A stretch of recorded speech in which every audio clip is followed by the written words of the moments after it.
강남 한복판 고층 빌딩 사이로 비집고 들어선 낡은 주차장이 있습니다. 300평 남짓한 이 공간은 세월의 무게를 고스란히 담고 있었죠. 아스팔트 바닥 곳곳에는 금이 가 있고 페인트가 벗겨진 주차 구획선들이 희미하게 남아 있습니다. 하지만 이곳을 관리하는 박노인의 손길은 언제나 정성스러웠어요. 그는 매일 아침 7시면 어김없이 나타나 빗자루를 들었습니다. 구석구석 쓰레기를 쓸고 배수구에 낀 낙엽을 손으로 집어냈죠. 주차된 차량 한 대 한 대를 살피며 혹시 문제가 없는지 확인하는 것도 그의 일과였습니다. 오늘도 수고하십니다, 사장님. 인근 분식집 주인이 지나가며 인사를 건넵니다. 박노인은 묵묵히 고개를 끄덕이며 미소를 지었어요. 30년이 넘는 세월 동안 이 자리를 지켜온 그를 주변 상인들은 모두 알고 있었습니다. 성실하고 말수적은 그러나 믿을 수 있는 사람이라고들 했죠. 하지만 정작 그의 가족들은 달랐습니다. 아들 박현수는 아버지가 이곳에서 일하는 모습을 자랑스러워하지 않았어요. 며느리 서유라는 더했습니다. 아버님이 아직도 저기서 청소하고 계세요? 체면이 말이 아니네. 그녀는 친구들과의 모임에서도 시아버지 이야기를 꺼내길 꺼렸죠. 박노인은 그런 시선들을 모두 알고 있었지만 내색하지 않았습니다. 그저 묵묵히 자신의 자리를 지킬 뿐이었어요. 저녁 무렵 주차장 관리실에 앉아 낡은 장부를 펼친 그의 손은 거칠었지만 확고했습니다. 오후 2시 주차장 관리실 문이 거칠게 열렸습니다. 하이힐 소리가 콘크리트 바닥을 타고 울려 퍼졌죠. 서유라였습니다. 그녀는 선글라스를 벗으며 관리실 안을 둘러봤어요. 박노인은 낡은 의자에 앉아 장부를 정리하고 있었고 직원 2명은 창고에서 공구를 정리하던 중이었습니다. 아버님, 저 좀 보세요. 서유라의 목소리는 차가웠습니다. 박노인이 천천히 고개를 들었죠. 손님들이 뭐라고 하는지 아세요? 주차장 관리인이 너무 남루하다고요. 그녀는 아버지의 낡은 작업복과 때 묻은 모자를 손가락으로 가리켰습니다. 직원들은 시선을 바닥에 고정한 채 움직이지 않았어요. 누구도 노인의 편을 들 수 없는 분위기였죠. 박노인은 아무 말 없이 서유라를 바라봤습니다. 여기가 강남이에요, 강남. 이미지가 얼마나 중요한데요. 그녀의 말이 끝나자 관리실 문이 다시 열렸습니다. 이번엔 박현수였어요. 그는 양복 차림으로 들어서며 주변을 둘러봤습니다. 아버지, 요즘 고객 불만이 좀 들어오고 있어요. 현수의 말투는 조심스러웠지만 단호했습니다. 운영 방식을 좀 바꿔야 할 것 같은데. 아버지는 이제 좀 쉬시는 게. 말끝을 흐리는 아들을 보며 박노인은 천천히 일어섰습니다. 그의 등은 굽어 있었지만 표정만은 담담했죠. 서유라가 재빨리 말을 이었어요. 퇴직하시는 게 서로에게 좋을 것 같아요, 아버님. 직원들은 여전히 고개를 숙인 채였습니다. 박노인은 작업복의 먼지를 털어내며 조용히 관리실을 나섰어요. 그의 뒷모습을 바라보는 현수의 눈빛이 잠시 흔들렸지만 이내 고개를 돌렸습니다. 박노인이 떠난 지 사흘 뒤 주차장 한편에 고급 세단이 멈춰 섰습니다. 차에서 내린 남자는 명함을 꺼내 현수에게 건넸죠. 조민재 강남 일대 개발을 전문으로 하는 부동산 컨설턴트였습니다. 이 위치면 최소 수백억은 나옵니다. 조민재는 주차장을 둘러보며 자신있게 말했어요. 그는 태블릿을 꺼내 주변 개발 사례들을 보여줬습니다. 비슷한 규모의 땅이 상가와 오피스텔로 바뀌며 어떤 수익을 냈는지 상세한 자료였죠. 서유라의 눈이 반짝였습니다. 지금 강남은 재개발 열풍이에요. 놓치면 기회가 안 와요. 조민재의 말에 현수는 고개를 끄덕였습니다. 그날 저녁 현수는 금융권에서 일하는 대학 동기에게 전화를 걸었어요. 투자자를 모으기 위한 첫걸음이었죠. 다음 날에는 법무사 사무실을 찾았습니다. 개발 관련 인허가와 법적 절차를 확인하기 위해서였어요. 서유라는 따로 움직였습니다. 그녀는 시공사와 장비업체를 조사하며 견적서를 받아냈죠. 일주일 만에 사업 구조가 윤곽을 드러냈습니다. 기존 직원들은 정리해야 해요. 서유라가 서류를 넘기며 말했습니다. 현수는 잠시 망설이다 고개를 끄덕였어요. 며칠 뒤 주차장에서 일하던 직원 3명에게 해고 통지가 전달됐습니다. 인근 상인들 사이에서도 소문이 퍼졌죠. 주차장이 없어진대요.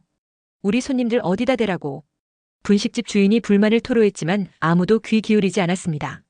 현수 부부는 이미 다음 단계로 넘어가 있었어요. 투자 설명회 날짜를 잡고 건축 설계사까지 섭외했습니다. 하지만 정작 중요한 사람 박노인은 어디에도 보이지 않았죠. 법무사 사무실 책상 위로 등기부등본이 펼쳐졌습니다. 현수와 서유라는 긴장한 표정으로 서류를 내려다봤어요. 법무사는 안경을 고쳤으며 조심스럽게 입을 열었습니다. 소유주 명의가 박영철 씨로 되어 있습니다. 현수의 얼굴이 굳었죠. 박영철, 바로 아버지의 이름이었습니다. 그럴 리가요. 예전에 명의만 빌린 거 아니에요? 서유라가 다급하게 물었습니다. 법무사는 고개를 저었어요. 1992년 매입 기록이 명확합니다. 법적으로 완전한 소유권자십니다. 서류에는 30년 전 거래 내역과 취득세 납부 기록까지 상세히 남아 있었어요. 현수는 말없이 서류를 응시했습니다. 그의 손이 미세하게 떨렸죠. 사무실을 나선 두 사람은 차 안에서 한참을 말이 없었습니다. 조민재 씨한테 연락 왔어요. 서유라가 휴대폰 화면을 보여줬어요. 메시지에는 간단한 문장만 적혀 있었습니다. 소유주동에 없으면 개발 불가. 투자자들 대기 중. 현수는 핸들을 움켜쥐었습니다. 그날 밤 서유라는 시아버지에게 전화를 걸었어요. 신호음만 길게 울릴 뿐 받지 않았습니다. 문자를 보냈지만 읽음 표시조차 뜨지 않았죠. 다음 날 아침 현수는 주차장 근처 상인들을 찾아다녔습니다. 아버지 어디 계신지 아세요? 분식집 주인은 고개를 저었어요. 글쎄요, 며칠 전부터 안 보이던데. 세탁소 주인도 마찬가지였습니다. 박노인은 말없이 사라진 것 같았어요. 사흘 뒤 조민재로부터 전화가 왔습니다. 현수 씨, 투자자들이 기다리다 지쳤어요. 이번 주까지 답 안 나오면 다들 발 빼겠대요. 전화를 끊은 현수의 얼굴은 창백했습니다. 서유라는 소파에 주저앉아 한숨을 쉬었죠. 프로젝트는 시작도 하기 전에 무너지고 있었습니다. 주차장 관리실 현수는 혼자 남아 아버지의 책상을 뒤졌습니다. 서랍 깊숙한 곳에서 낡은 서류 봉투가 나왔어요. 먼지를 털어내고 꺼낸 종이들은 누렇게 발해 있었죠. 1990년대 초반 날짜가 찍힌 계약서들이었습니다. 현수는 눈을 가늘게 뜨고 문서를 읽기 시작했어요. 강남개발투자조합 명단이라는 제목이 보였습니다. 그 안에 아버지의 이름이 있었죠. 다른 투자자 5명과 함께 토지를 공동 매입한 기록이었어요. 현수의 손이 멈췄습니다. 다음 서류에는 수익 배분 내역이 적혀 있었어요. 1995년, 1998년, 2003년 주기적으로 배당금이 지급된 흔적이 보였습니다. 아버지는 단순히 주차장을 관리한 게 아니었어요. 강남이 개발되는 과정에서 토지를 지키며 장기 수익을 얻어온 투자자였던 것이죠. 현수는 의자에 털썩 주저앉았습니다. 낡은 작업복을 입고 빗자루를 들던 그 모습 뒤에 이런 전략이 숨어 있었다니. 아버지가 투자자였다고? 중얼거리는 목소리가 텅 빈 관리실에 울렸어요. 그때 휴대폰이 울렸습니다. 조민재였죠. 현수 씨, 최후 통첩입니다. 내일까지 소유주 동의서 안 나오면 투자자 전부 철수합니다. 전화를 끊은 현수는 서류를 다시 펼쳤어요. 맨 아래 쪽지 하나가 눈에 들어왔습니다. 아버지의 필체로 적힌 메모였죠. 땅은 지키는 자의 것이다. 짧은 문장이었지만 무게가 달랐습니다. 현수는 서류를 가슴에 안고 한참을 앉아 있었어요. 밖에서는 자동차들이 드나들고 일상은 계속됐습니다. 하지만 그의 안에서는 무언가 무너지고 있었죠. 자신이 무시했던 사람이 사실은 가장 먼 곳을 보고 있었다는 깨달음. 현수는 천천히 일어나 관리실 문을 잠갔습니다. 아버지를 찾아야 했어요.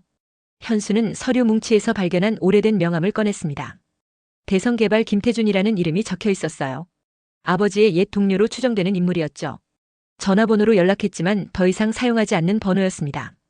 현수는 인터넷을 뒤져 김태준이라는 이름을 검색했어요.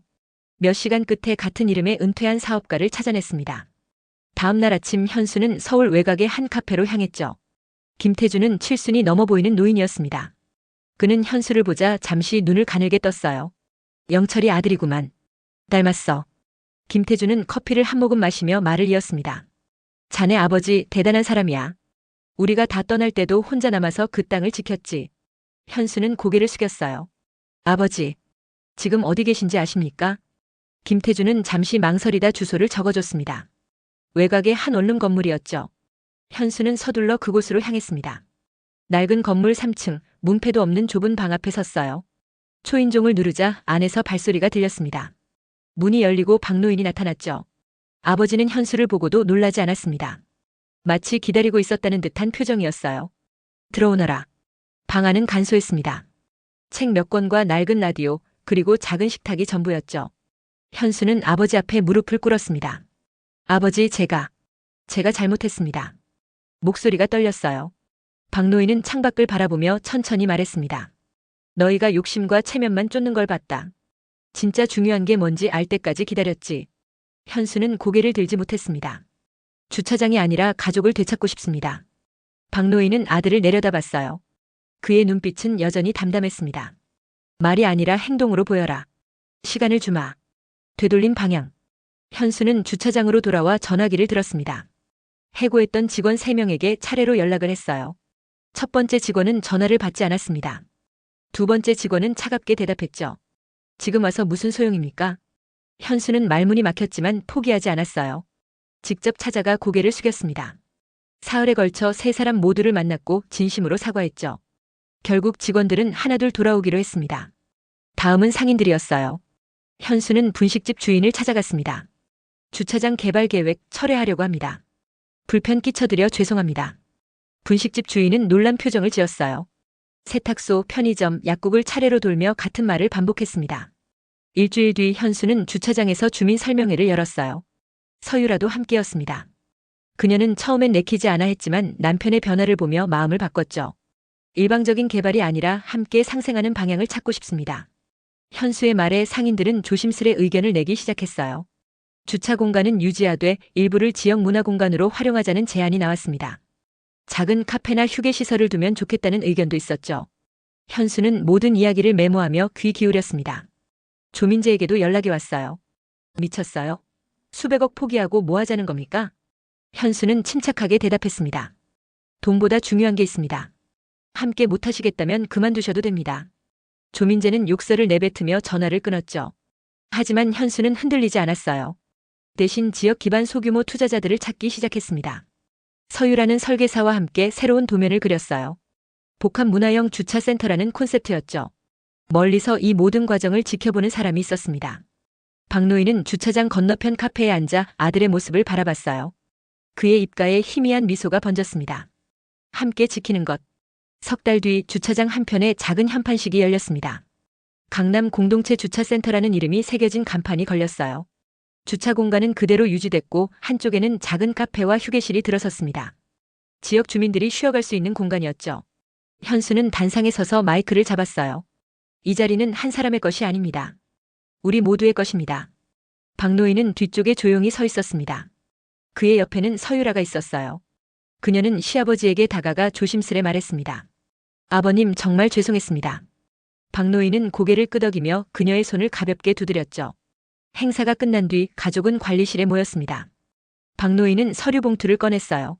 안에는 명의 변경 서류가 들어있었습니다. 주차장을 가족 공동 명의로 바꾼다. 함께 지켜라. 현수는 서류를 받아들며 눈시울이 붉어졌습니다. 서유라도 고개를 숙였죠.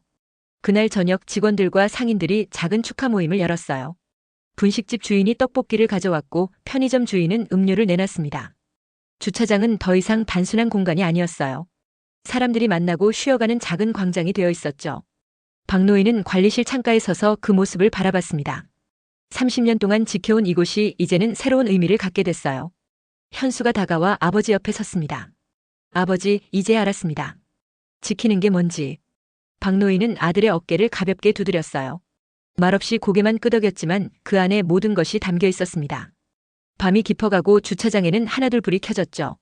사람들은 웃으며 이야기를 나눴고 아이들은 휴게 공간에서 뛰어놀았습니다.